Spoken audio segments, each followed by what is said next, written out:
Welcome back, everybody, to the Los Angeles Angels franchise with the two idiots. It is opening day, March 14th, 2028, and all of the off-season work has been completed. The roster is constructed to the best of our abilities, and we've took some guesses and moved some guys around and did all of the off-season shenanigans.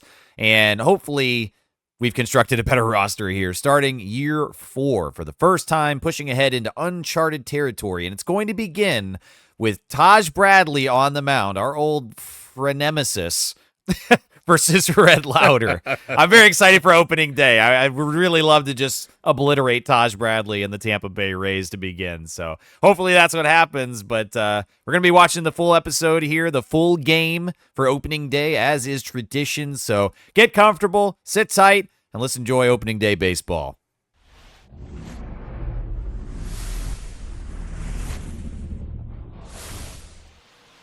Take me out to the ball game. It's opening day, you guys. Baseball's back. Not that we really took a break, but it is opening day at Angel Stadium. We open at home, and I can't wait to see what kind of trouble we get into this year. It's always such a amazing experience to not know what's going to happen through such a long season, isn't it? 162 games. There's so many possibilities. And just like last year for us in this franchise, sometimes it comes down to the very final game of the year, or final games, the final stretch. And what an incredible moment that always is. But it all starts here with game 1. It's the Angels versus the Rays. Josh Lowe at the plate versus Rhett Lauter, our ace. And I expect him to be even better this year. That's the same track you're on, right? Just better and better every year? Yeah, I'm just waiting for a big bump in his performance. I'd like to see a little increase in strikeouts. We didn't see a big bump last year, but I'd like to see an increase in his strikeouts a little bit.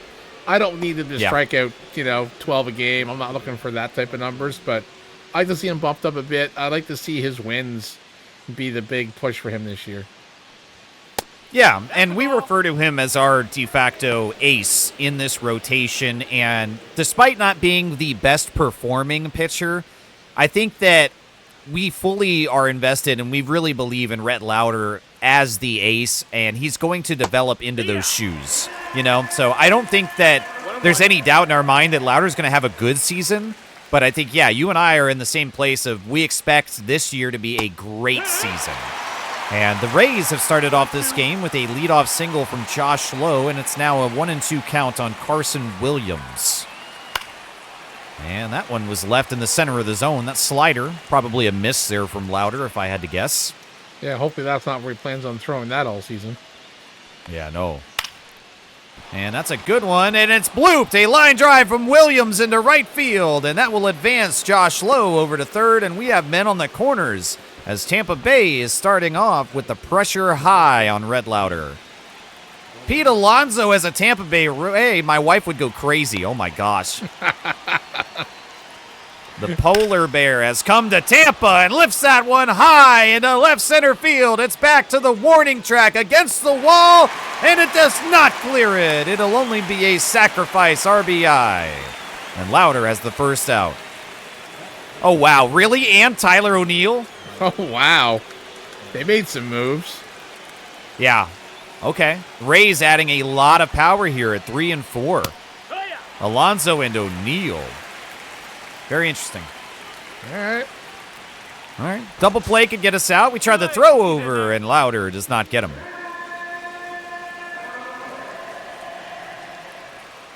I've probably asked you this question before, but what's your favorite part of the off-season process? It's very complex. There's a lot of work to do. A lot of it is very tedious. But between signings, free agent acquisitions, trades, getting a look at the minor league players on the expanded roster, making those decisions, what to you is the most enjoyable aspect? Well, let me tell you, it is not signing all those for new contracts. I figured that was not the answer. No, that's not it. I think it's the free agent stuff. Now that they have that pool, like the kind of treated like a drafting thing, the interest and stuff, it's definitely interesting now. You can't just throw like a truckload of money at somebody. It makes you work for it. That is fun.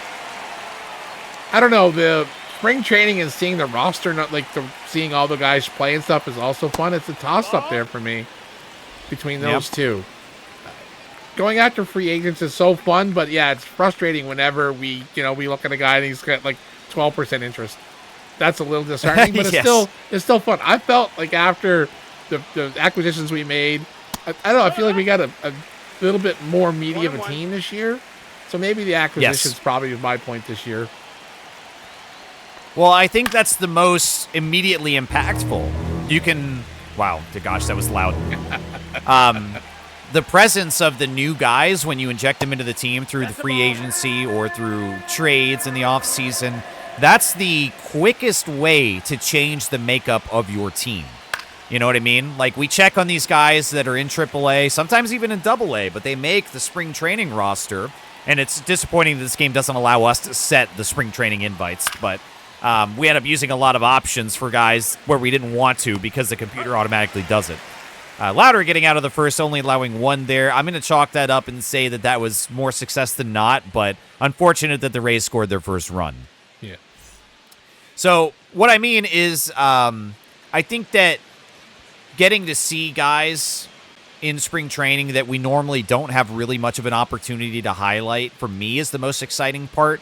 But it is also like the longer form process of, we know these guys aren't ready. You can probably pick out half a dozen guys immediately on those expanded rosters and say, I know they're not going to be in my lineup, and we can send them down. But for the moment, let's give them a shot. Let's take a look. And there has been some guys that have really, really made themselves known by performing extremely well in spring training.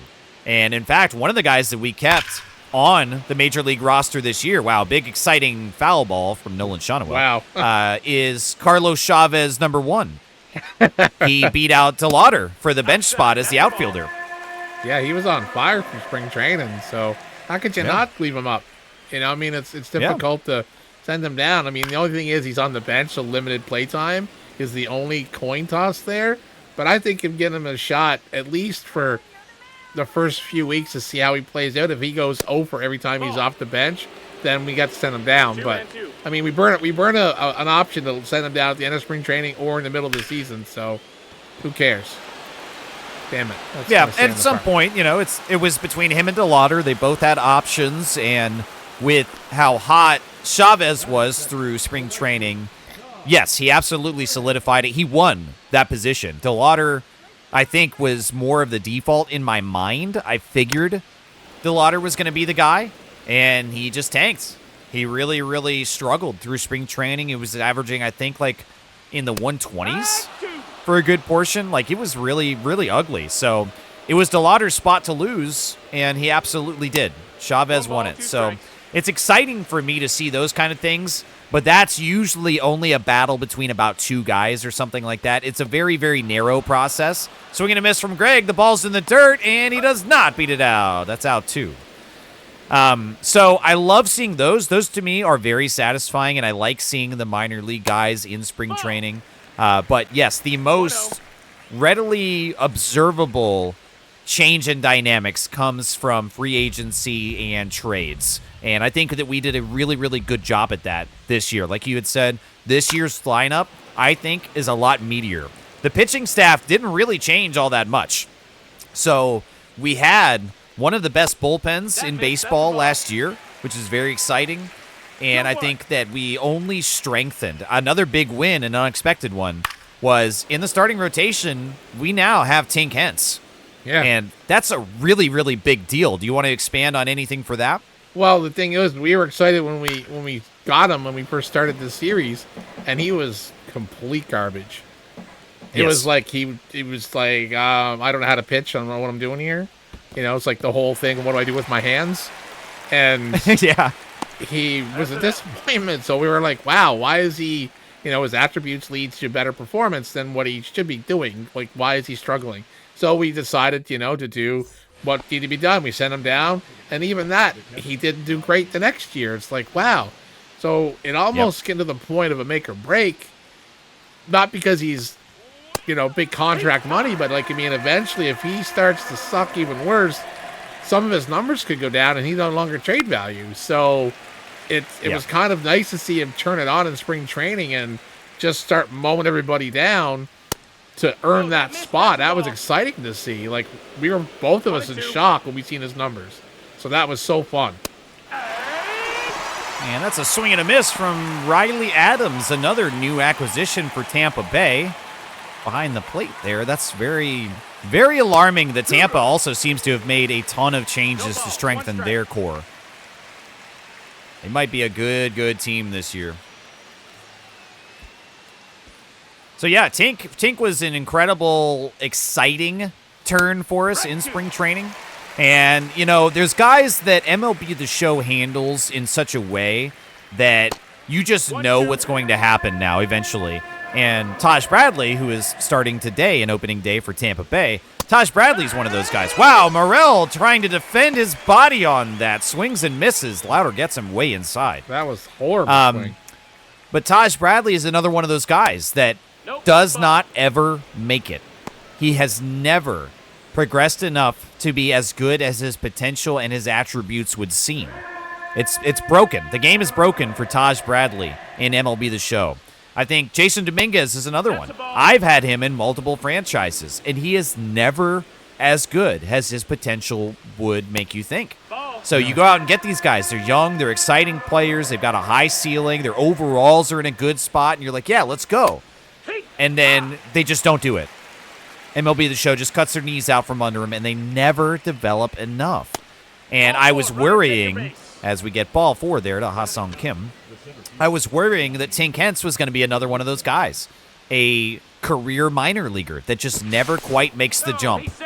But he's going to be here in this rotation to begin year 4 for us in Los Angeles. And, yeah, very, very exciting development there. I really like that. Yeah, I can't wait to see his results. I'm hoping he can keep his performance from spring training rolling because, man, if our number 5 guy can throw that well, hell yeah, all day. Yeah, absolutely. Well, the Rays are on base again, this time in the form of a walk from Rhett Lauder. There's 2 men out, and Johnny DeLuca is at the plate. Not a particularly dangerous guy, and I, again, should chastise myself for saying things like that before the at-bat's over, but it's 1-2. Swing and a miss there. Lauder has looked okay. I don't really feel like he's been off, but he's not quite as sharp. He's just been okay so far. And a pop-up as DeLuca's underneath it, skies it just before the plate, and first base comes over. Okay. Usually your pitcher's just going to stand there and watch it. Oh, I figured that our catcher was going to go get that. Fabregas. I don't like that. We've been saying Fabregas. I know. Fabregas? That sounds like I'm intentionally trying to pronounce it strange. It's a strike on the outer edge for Bradley. I'd like for the trend to continue of Bradley having a bad year. Let's hop on him. Come on, guys. Come on, Quinn. He crushed it in spring training. Let's keep that rolling. Oh, yeah. This is another one for me that was pretty unexpected. And a high pop-out to repeat the end of the top of the second. We begin the bottom of the second. This guy had an amazing spring training. After the abysmal year last year, I was surprised. He's been very up and down.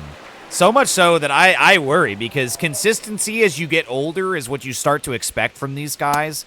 Mason Wynn is incredibly high rated. I think his overall right now is what, like an 87? Something like that. Something like that. He's one of the highest rated offensive players, and he takes that one deep to left center field, running back, and before the track, it is brought down. A long and loud out number 2.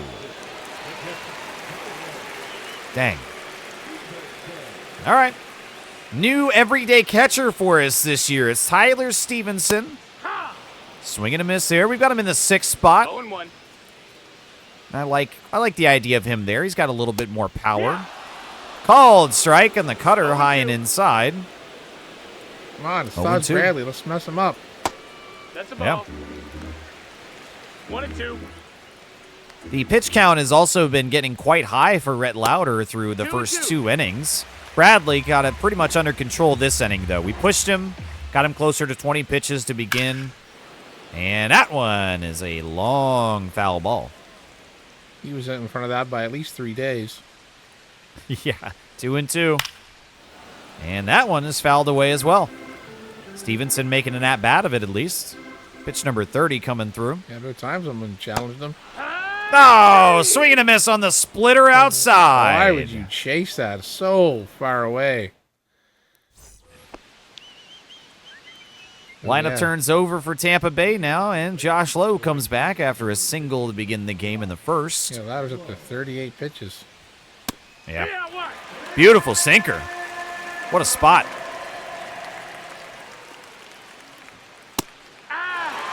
Places the fastball well. Josh still waiting. Bat on the shoulder through the first 2 strikes. And we got him. He watches all 3. The circle change on the bottom of the zone for strikeout number 4. Wow, that was an impressive pitching performance right there. Yeah. Damn. What a sequence. Nothing good. Nothing clean. Nope, that's low. That's a ball. All edge work. Misses to Carson Williams to begin the at-bat. Follows it with another ball. 2-0. 2-0. And that one driven foul down the third base line. Close. I'd like a quicker inning for Louder here, as through the first 2, he's worked a little bit harder than what I like to see, but it's 3-1. Hits the call on the slider. Still nothing good to Williams. I like that. Just don't miss in the zone. Full count. Well, there's a miss in the zone. Luckily, Williams only fouls it. That middle slider again. Yeah, I don't like that pitch. Oh. And we get the call. That was a clear ball, but it is strikeout number 5 instead. Thank you, umpire. This is scary. Alonso comes back on with nobody on the bases. Yeah, I'm not relishing the idea of Pete Alonso here. And he will get that through into center field for a 2-out single to keep the inning alive. And that'll bring up Tyler O'Neill. At least he's in the American League East, and we won't see him that many times. Yeah, that's true.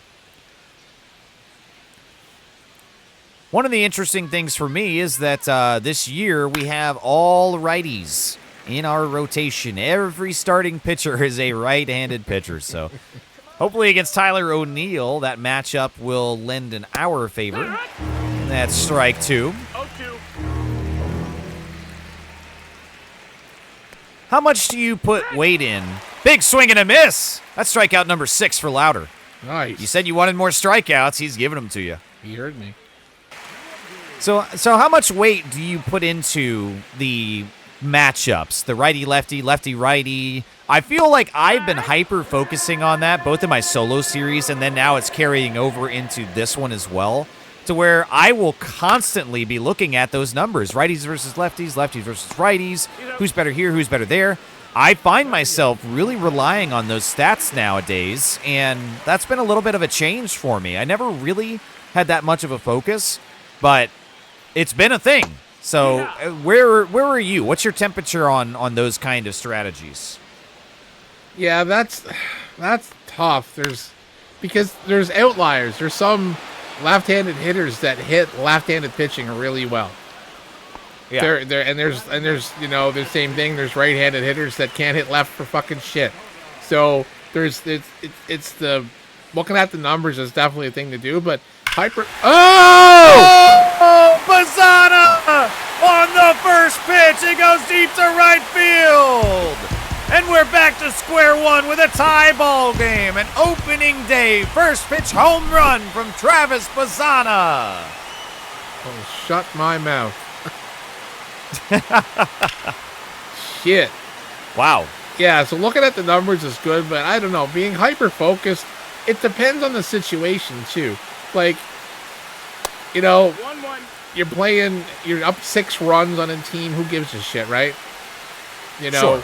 But if it's the ninth inning, you're at home, the tie game, and you're trying to get a hit to keep the inning alive, or walk off the game or whatever, that's when it comes more of a point for me. Okay. The middle of the game, depending on the score, it's more situational. But I get what you're saying. I mean, yeah, being hyper focused is great on it, but also what's the point if you're down 9 runs and it's the 7th inning? Ball 4. Take You know, base. that one at bat may change it, but I doubt it. But a close like tie game or a 1-run game definitely would be where I'd want to start taking a look. But yeah, I know what you're saying, and I do notice in your videos recently you've been a little hyper focused on it. But yeah, Yeah. I mean, it becomes down to the situation. If it's a clutch situation, you got to put your clutch hitter in. Yeah, for sure. Ball.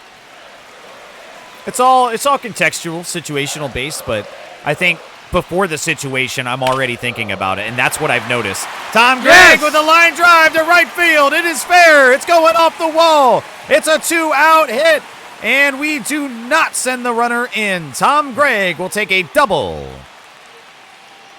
I thought that we were going to send him home. Yeah, I was hoping too. That was Shonawell. Yeah. I figured he had the speed to make it. But now 2 men in scoring position with 2 outs as we put the pressure on Taj Bradley with Royce Lewis at the plate. Oh, come He's on, a good Royce. guy for this situation. 0-1. Gets that strike at the top part of the zone. 0-2 now. Umpire's animated. Yep. Oh, Swings under the zone. Luckily, he gets a short piece of that one.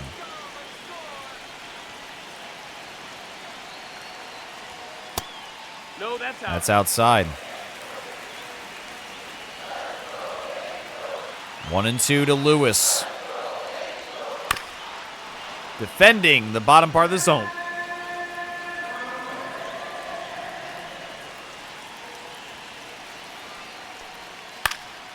oh. Ooh, very lucky to get a piece. He was very early on that. Yeah, it was inside too.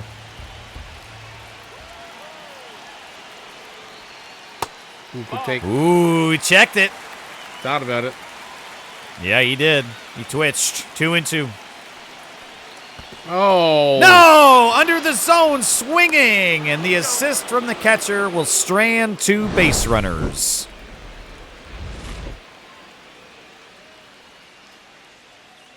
Well, we got a Bazana bomb.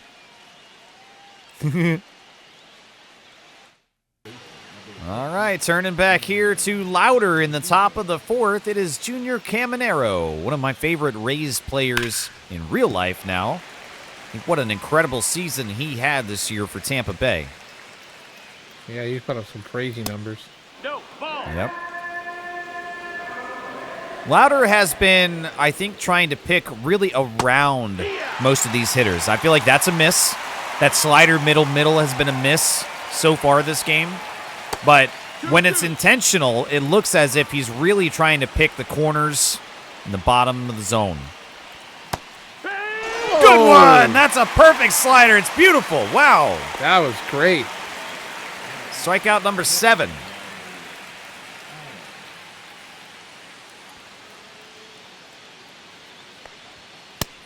No, that's outside. This is Ball. with the fastball. Oh, they got Riley Adams off of waivers. That's something that we don't ever really do. Hee-haw. No, Go after anybody on the waivers. 1-1. no. Every once in a while, I take a look. I don't think we ever have his on our series. This is our No, third I don't one. think so. Ooh, hit well, but timing was off, and it's foul. 2-2. The Marlins on the bottom ticker open the season leading the MLB with 7 top 100 prospects. Riley Adams to left, and it's Oh, gone! Not a no-doubter, but now the Rays are back on top after the solo shot. Damn. Wow. All right, well, we're trading runs back and forth. Morel is only able to pop that one up behind the plate. That's a quick out number 2 to bounce back. All right, let's get this guy out. Let's get this inning over with. Ah-Song Kim in with 2 outs. Yep. I notice a lack of an Angels mention on the NL or AL playoff predictions down at the bottom. They've been switching them out and showing some stats there that are always fun to kind of see how the computer predicts things. And we're not mentioned anywhere so far. It's all been Marlins and other teams, but no mention of us. Ooh, they're projected to decrease wins by 11 games, the Astros. Do you think we're going to do better or worse than last year? What do you think our record's going to be? If it's not better, I don't know what we're going to do, man. If it's not a better season, I think this is a loss, dude. Might be. It's going to be tough to go anywhere if we can't improve to the play. If we don't get a playoff spot this year, that's going to be tough. After how close we came last year. So you're thinking playoffs or bust? Well, it's getting close, man. Like, we're year 4. You know, we got some prospect guys that developed a little bit. Like, we made some trades. You know, we can't light the fucking fires in free agent acquisitions because everyone's like 27% interest to fucking play with us because we're middle of the pack. We've not made enough advancement to be on someone's radar. Strong line drive from Mason Wynn for a 1-out single. Yeah, so we need improvement this year. Yes. We finished under 500. We got to finish over 500 this year.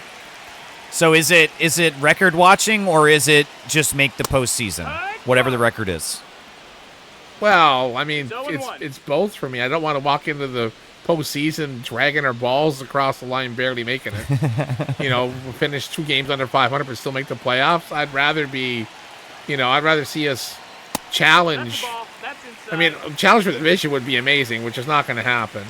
But, right. You know, I mean, realistically, we need... Oh, stolen base. Stolen base. Nice. Way to get yourself in scoring position. Way to go, Mason. But yeah, I mean, we need to perform. We need to win. Oh. Damn it. That was a rough take. Yeah. But yeah, we need to perform well. We need to be consistently winning series. We need to be over 500 and at least drag our ass across the line for a wild card spot. Yeah. As I don't know where else we go from here, and unless we make big sacrifices to some prospects to get some veteran players to get us wins. Yeah. And that's where we're going to be at, I think. What do you think? Well, it's tough because there's a mentality, that we could have, which is win now. And I'm not quite there yet. But I hear what you're saying because in year 4, that should be enough time between drafting, developing prospects, the guys that are already in the farm system, getting new guys, injecting new life down there, making trades, signing free agents, extending guys for lengths of time.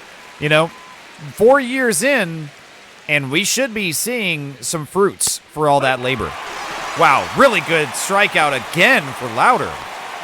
8 strikeouts. So it's tough to say because I'm not in win now, but I'm in we should be better. And that's a frustrating place to be in because we have added more meat to the bone through the offseason to get into year 4. I feel like this is the strongest roster for the major league level that we have been able to put together. All of the pieces for me line up to where we should have a better year. I think it should be a comfortable season to get to the playoffs. I don't think we're going to light anybody on fire, but I do think that we have the same goal in mind right now. But the mentality that I approach is I always seem to try to be a little more patient than probably is necessary. I like to slow walk some guys and really give them the time. And you balance me out really well in that aspect because there's been some guys that we pulled the trigger on at your urging, and it has benefited us. So it's very tough. You never know what the right answer is going to be until after the fact and when you know you were right or you were wrong. And so I'm not feeling deflated going into year 4. I think that we got to a good place at the end of last year. It was very, very close. And after 3 years, I don't know that I could realistically, seriously expect more. You know what I mean? But going into year 4, my expectations are higher. And I think that the key for us this year is not going to be stealing wins from teams that, we shouldn't have won against. I don't think that's going to be the difference maker. But what I hope and what I expect is that we're going to see a lot more series where last year we should have won and we couldn't do it. Losing to bad teams. I think we're going to see less of that this year because our roster is overall a lot more consistent, and we've designed it to shore up the gaps and weaknesses that we had last year. So I think that's going to be the difference. This year we lose less to bad teams. That would be an amazing improvement because we got scuttled by bottom basement teams. Like, I know we were quote unquote kind of bottom basement, but the teams that have less payroll and less talent. Oh! Rafael with a deep center field blast. Whoa! Nearly a hole-in-one to the golf course. 450 feet out of here. Damn. Wow. 8 and 9 have had solo shots, and 9 is back up to the plate. Travis Bazzana. We are trading blows with the Tampa Bay Rays here in the middle of this game. Let's go. Wow. That's awesome. I'm trying to finish my thought now. Yeah, go ahead. Yeah, like I know we were kind of bottom feeding for a chunk of the season last year, but then we went on a decent tear, and it always seemed those tears would be stumbled on, or stopped, should say, when we faced the White Sox, the Rockies, teams that we should have been beating. We got swept by them or lose 2 out of 3. It's like, how are we beating the Dodgers but not beating the White Sox or the like the Rockies? So those are the games we need to win. Other than, like you said, stealing, like three out of 2 against the Dodgers or 3 out of 2 against, another powerhouse team like the Phillies. We should be taking wins against teams we should be beating. Yes. And that's hopefully a big turning point for us this year. And that will improve our record.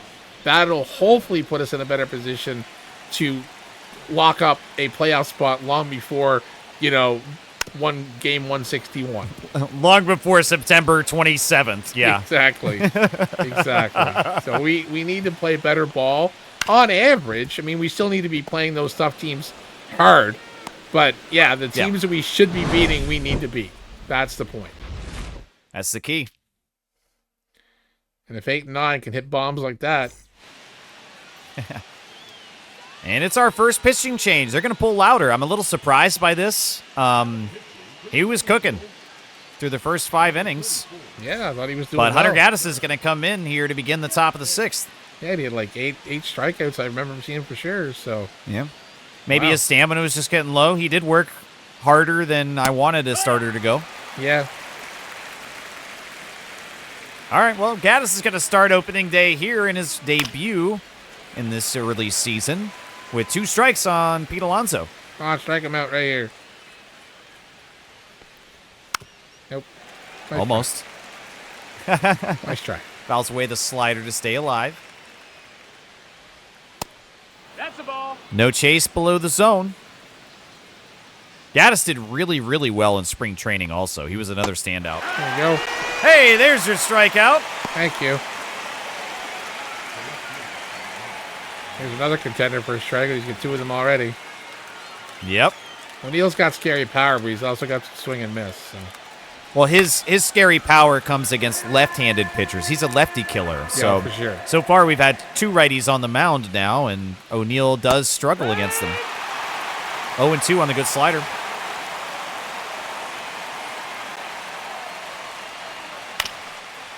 And a dribbler that goes through. We had the shift on, and that is out number 2. So far, so good for Hunter Gaddis.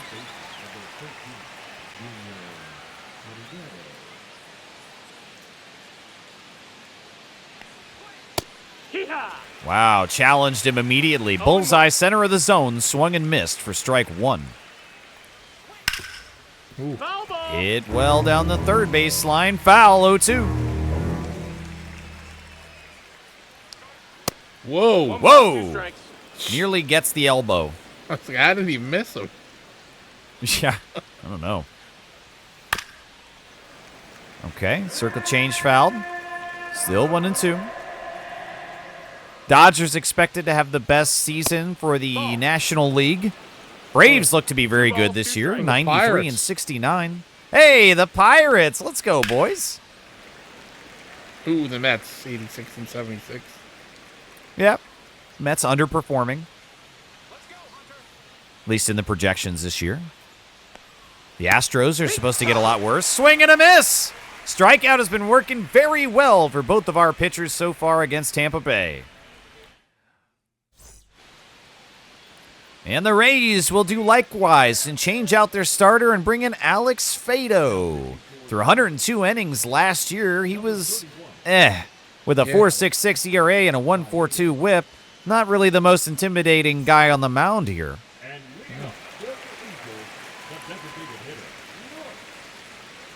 Both teams sticking with righties in their first changes off of the bullpen. That's a strike to begin. I never thought to even take hard notice, but do we have any lefties in the bullpen? We do. I just don't remember who it is. Oh, that was a good one for Lewis to get, but he could only foul it. 0-2 now. That's a ball. I would love another season of Royce Lewis crushing home runs, man. That was so much fun last year. I hope so. Let's go for career high here this year.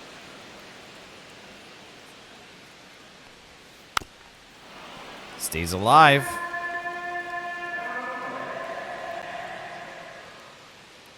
You put any stock into those predictions, by the way? At the bottom of the screen, they pick a team and so decreases win total or whatever. Do you have any weight at all to that? No? No, not really.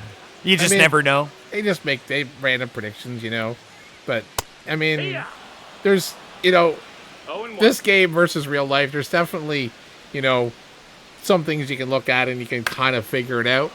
So, like, for them to say, they're projected to lose 11 more games or win 12 more games, what's that based on? Ball. Like, I would say the composition of the team, the overalls, the strength of the lineup, the projections for what those guys are expected to do, the bullpen, starters, I mean, all of it. They rank our teams. We were ranked, 22nd or something like that in power. Right. So they're looking at what the acquisitions or losses of players they made in the offseason. So they figure the Astros got 11 games worse. That's a weird prediction to make, 11 games. Well, if you look at the trades, like what was the WAR, for this guy versus when you made the trade, okay, was the WAR better? Was this person expected to be less impactful to your team? Did you trade away a 3 WAR player for a 1.4 WAR player? Okay, well, there's 2 losses. You know what I mean? Like, that's, I think, probably... That's a ball. Yeah, so... But I'm wondering, too, also, if any spring training numbers have anything impact on that or not. Because it's hard to say, That'd right? Be interesting. Because spring training numbers are so just... Whoa! Ooh, he doesn't get it. Okay. Ooh, I was nervous. A fancy little hop there. But yeah, I mean, I don't know. The predictions...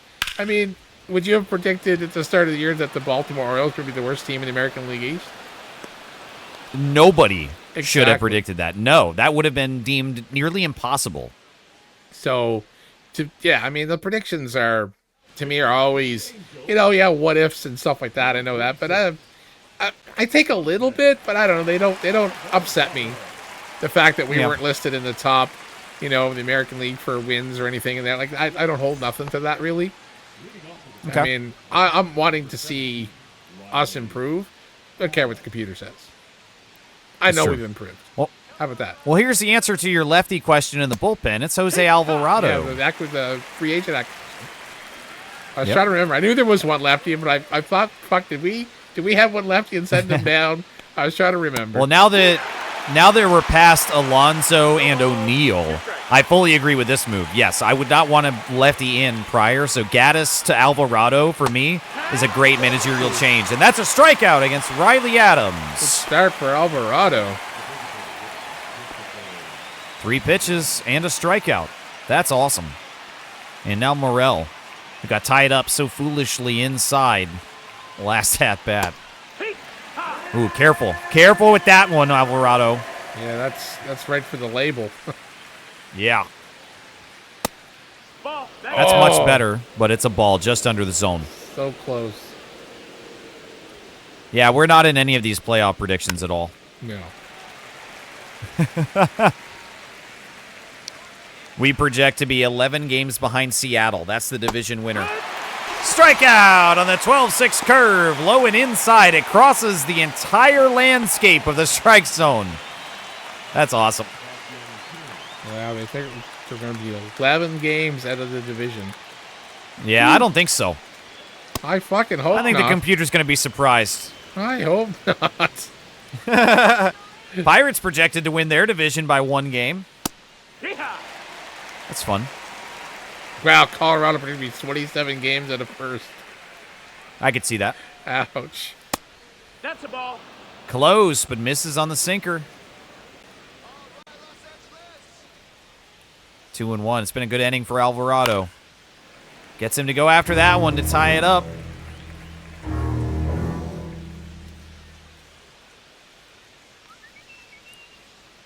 Royce Lewis projected to be the number 2 hitter, and that is a strikeout for Alvarado. Let's go. Wow, pitching's been really good for both teams.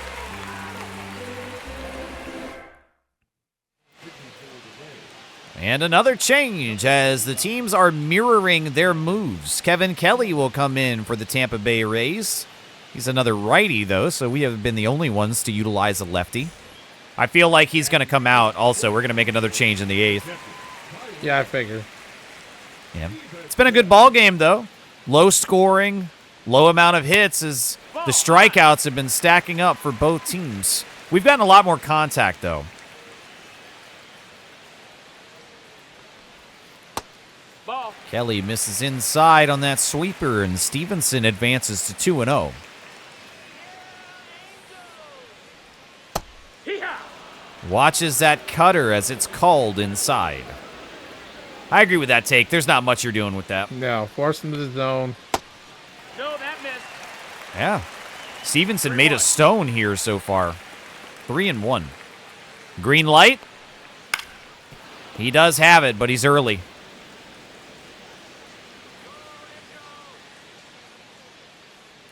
Full count. Cannot get the sinker. Kelly strikes him out. That was a good pitch. With a really good pitch. Got to defend the zone. Unless you gulp that thing out of the sand trap and pop it up, there's not much you're doing with it. No. And Brady House will watch strike 1 come through. Upper center of the zone. Ball. Easy take on that sweeper. Thank you for not chasing. I was going to say, you didn't swing at the fastball. Don't chase the sweeper. Yeah. At least be consistent in that discipline. Can't get the timing on that sweeper. That thing does not have much horizontal movement, it looks like. Well, maybe 4 or 5 inches to the left, but it's big, like drops like a 12-6 almost. Oh. Brady House takes that one deep to center field, but before the warning track, it's just out number 2.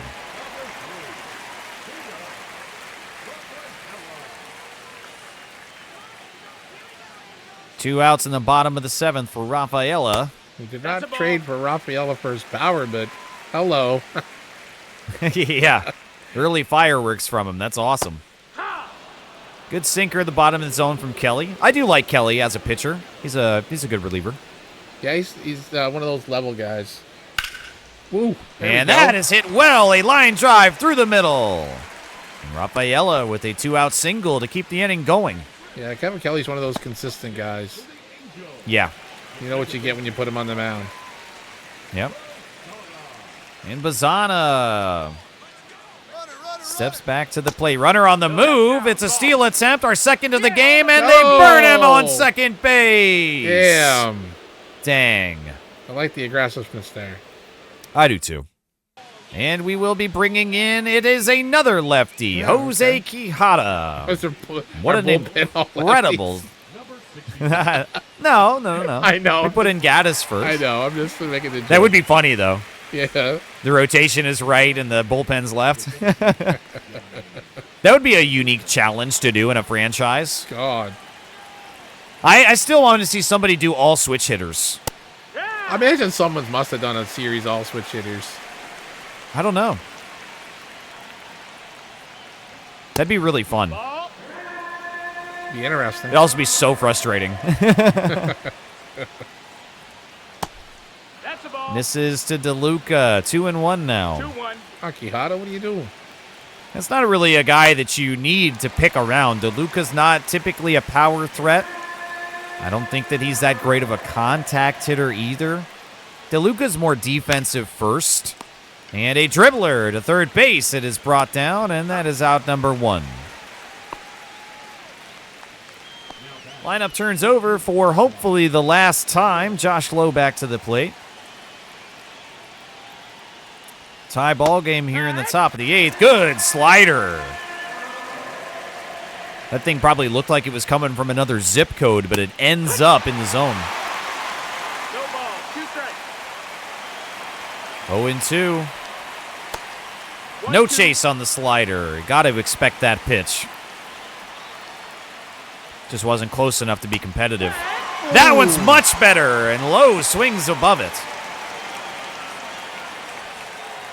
A noticeable absence here. They do not seem to have Brandon Lau as a Tampa Bay Ray anymore, and I wonder if they switched out Alonso or Tyler O'Neill to make that happen. Yeah, it was a trade, or maybe his contract was up and they didn't sign him. I don't know. Belau is a really good power hitter and very consistent for the Rays, but not here on opening day.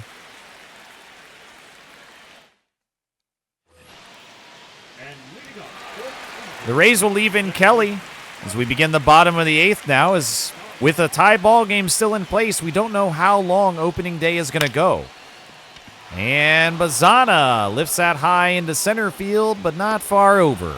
That's a quick out number 1.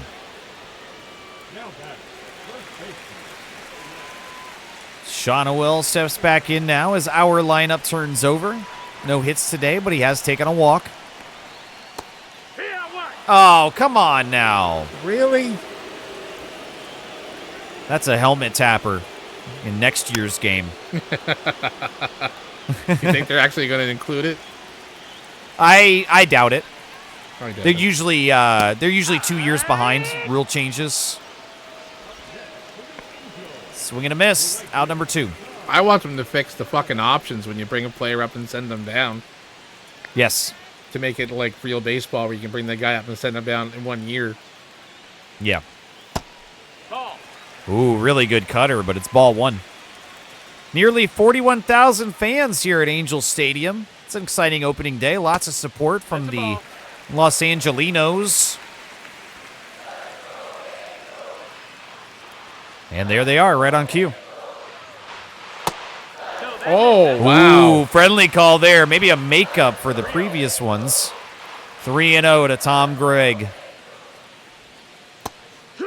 Does not take the green light on the sweeper.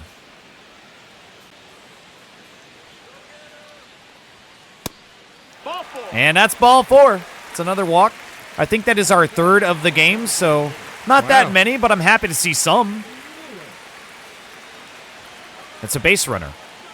Right. Come on, Royce, you're 0 for 3. You need a hit. Yep. Oh, that was it. 90-mile-an-hour four-seamer, dead center of the zone, just off the timing. Nope, ball. Does not get the call on the outside edge. Kevin Kelly being squeezed by the umpire. The throw over to first is not there. Greg is back in time. Oh, fat. Look out. Yeah. He rolls back to first successfully. Nope. Misses inside now, yeah. Strike zone is getting narrower as the game progresses. Lewis watches that. He didn't want it. 2-2 now, though, and you've got to defend the zone. 2 outs. Greg on first. Ball 3. Greg will be on the move. You can hear that thunder rolling from here. There he goes. Oh. Swing, and no, Lewis is under it. It's popped into shallow right field for out number 3. And we go to the 9th, still tied up. Pitching change now. Yeah, good idea. Bring in a righty. It is Justin Martinez coming in to close this thing down. He saved 44 out of 47 opportunities last year. Should have been reliever of the year with a 2.38 ERA through 64 innings. He was absolutely masterful. And he's going to come in as if this is a closed situation. We can try to walk this game off maybe in the bottom of the 9th. That's the goal. Makes me nervous when you bring a closer into a tie game, because as a Blue Jays fan, anyone knows when Jordan Romano was our closer, You bring him in a tie game, he fucked it up more times than enough. I was going to ask, what's your mindset there? So I guess that answers that question. That's why you have it. That's me. This is why you have a setup guy. Yeah, you don't want the closer in a tie game in the ninth. No. Okay. I know that the argument to be made for the closer is that that's the guy who's supposed to be best at preventing runs. And in order to keep the game tie, you want to prevent runs. So I get it, but I don't know if I fully buy into it. I guess for me it's situational as well. I'm not opposed to a closer working 2 innings if needed. As long as he's not getting tired out and missing his spots, I'm generally all right with that idea. I don't think it's ideal. I don't seek it out. But if we've used a lot of relievers and we're down to, final innings, final few outs or whatever, I might try to put the closer in for 2. When you see them bring the closer in, like they get the last out of the 8th, then work the 9th, like whenever you're up by 1, those are the situations where I deem that great move. But to bring him in the start of the 8th, to me, that's still the start of the 8th is your setup guy. Yeah. To me, is this, like, I'd be hard pressed to say, okay, we're up by 1, let's bring the reliever in the 8th and have him pitch the 9th. Because what happens if he has a rough 8th, no one scores, but he's throwing 28 pitches, right? Yep. And Martinez gets us through. Then you have to throw your setup guy in to finish off the game, and if your setup guy is off, you got no one else. Then you're putting in a low leverage reliever guy to try to get you through extra innings. I would rather wait, and pull that trigger at the last moment to try to give yourself the best chance. But it's always situational. It's always what ifs and stuff like that. It's always shoulda, wouldn't, but. Well, it looks like the Tampa Bay Rays agree with your mentality here because they bring in Manuel Rodriguez, who is not a closer, or at least has not traditionally been used as a closer. He's got no saves on the stats that they showed. So it looks like this could be their setup guy. And that is 3 balls in a row. I hope Lewis doesn't lag behind Seager and home runs again. Yeah. All right. Checks that one, but it was center of the zone. I guess he just didn't like the time that he was beginning there. 3-1. No, that should have been ball 4. Said it's foul to load the count up. 3-2. Swings and misses underneath that fastball. It started as a promising at-bat, but Fabregas goes down. I don't like it. I think I might just say Fabregas. Yeah, I'm fine with either one you call it. Oh, good strike, high and tight from Rodriguez. That's a challenge. That's low. That's a ball. Wind lays off. 1-1.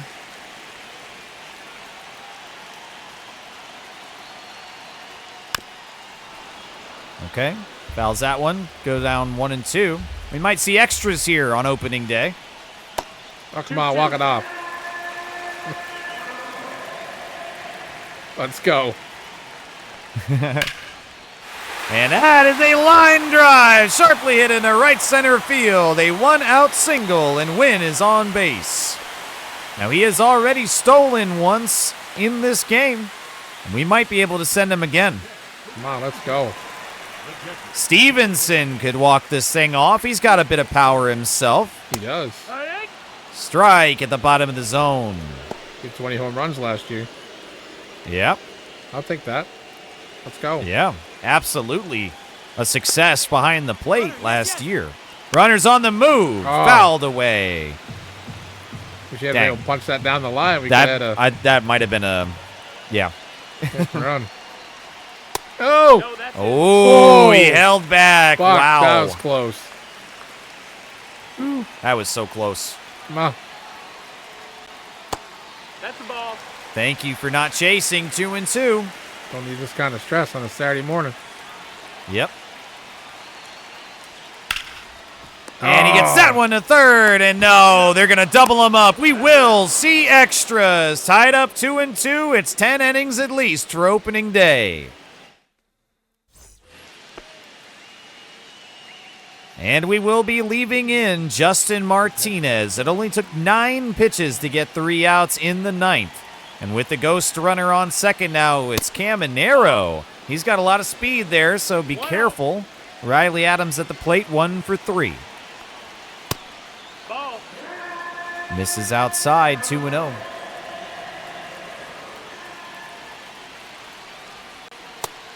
Make it 3-0 as Adams has not helped out Martinez at all.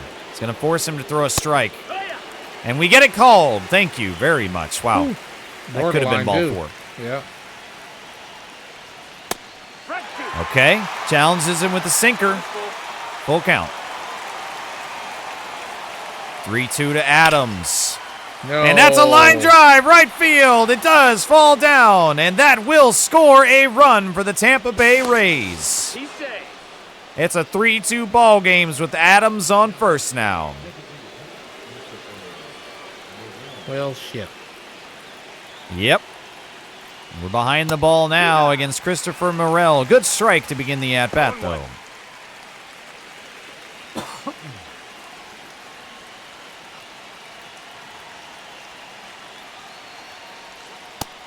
No, that's down. And another Ball. pretty good one, but no chase. Morel does tend to flail at things every once in a while. Yeah, he's a bit of a free swinger. Yep. Free swinger. I've known a few of those. Ball. No, I haven't. I just wanted to make some type of joke. I felt like that was too good to let go. Fouled away from Morel. 2-2, and the job becomes all the more important to prevent any more runs. Oh, come on, man. Oh, in That the was strike zone. 3. You fucker. Oh, fuck us. Give us a Blue. double play to make up for it. We need it. Oh, Swing and a miss. There we go. Thanks, Chris.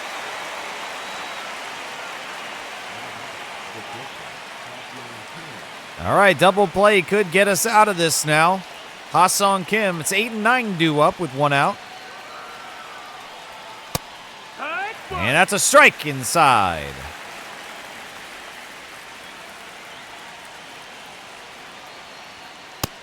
That's a ball low. Sinker falls under the zone, 1-1. Tension here for Martinez as he's working harder. Oh. Broken bat. We go to second to try to get him. We do. Back to first, and he's saved. Kim legs it out. And to Luca, the final batter for the Rays with 2 outs and 1 man on. It's their 9-hitter. Martinez, I think, needs to be aggressive. Yeah, there it is. I was going to say, give him something to get some contact. It's a fly out. But now the pressure turns, and the home teamers have got to walk this thing off or tie it. And to prevent that, it is going to be Lucas Erceg. Erceg, no thank you. 87 innings pitched with a 4.34 ERA. Still not clear on who the actual closer is for Tampa Bay. hey, do they have one? I don't know. 7, 8, and 9 is going to be our last hope here as we've got the ghost runner on second. It is Stevenson. He is rather slow. Runs about the speed of smell.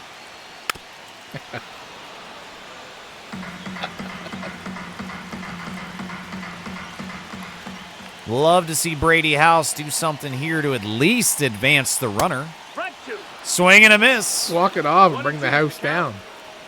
Bring the house down. I like that. Yes. Let's do that. 1-2. Ball. Way high and tight. 101 up there. Trying to brush his fucking teeth with that or what? Jeez. Oh, No! Trying to defend it, but it zips by at 102. god damn. Oh, And we change it out. Carlos Chavez the first is going to make his pinch running debut this year. We got some speed now, and that means that Rafaela might be given the call to bunt. well, he's already tried once. Hut. That's a strike on the low outside edge. 0-1. 0-1.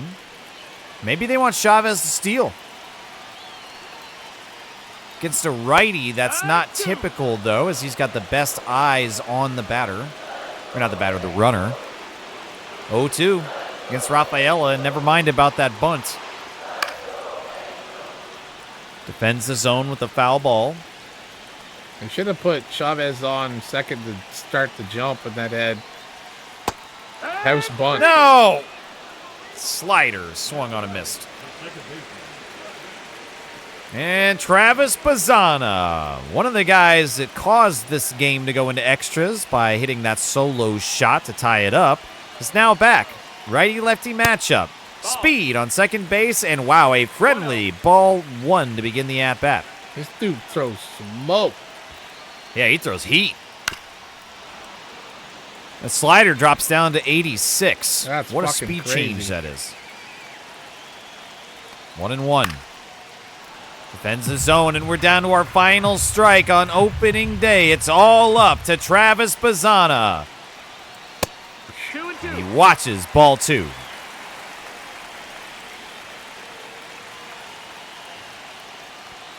Ersig, swing and a miss, and the Tampa Bay Rays take the win on opening day.